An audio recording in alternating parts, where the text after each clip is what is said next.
చూడండి, ఈ గేమ్ అన్ని గేముల్లో కాదు, చాలా దృష్టి పెట్టి ఆడాలి. అర్థమైందా? ఇంతకీ ఇంకేమది?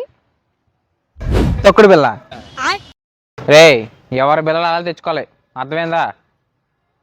ఇదిగోబా నా బిల్ల. అంతకన్నా పెద్ద లేదా? చూస్తాను. దేవుడికి రా, దేయానికి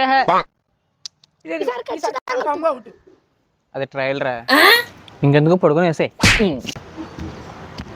అవుట్ అవుట్ అవుట్. ఇంకో ఇక్కడ వచ్చింది. Out out. ఇక్కడ ఇక్కడ ఇచ్చింది. పిచ్చి పిచ్చి అంతా వచ్చింది. పిచ్చి అంతా వచ్చింది. ఇక్కడ చూపించిన కాలు చూపించండి. ఏ ఫస్ట్ నుంచి ఆడదాం అయితే రండి అయితే. సరే ఫస్ట్ నుంచి ఆడదాం రండి. ఫస్ట్ నుంచి ఆడదాం. వచ్చింది కదా. ఎస్సానోవా మొగ్గ పువ్వా కాయట్రా. మొగ్గ అంటే ఏం చేయాలి? కూర్చుని వేస్తాను. పువ్వు అంటే నించుని వేస్తాను. కాయ అంటే ఏమో నాకేం తెలుసు. పొంగని. ఎవర్రా రాయిస్ రాడు.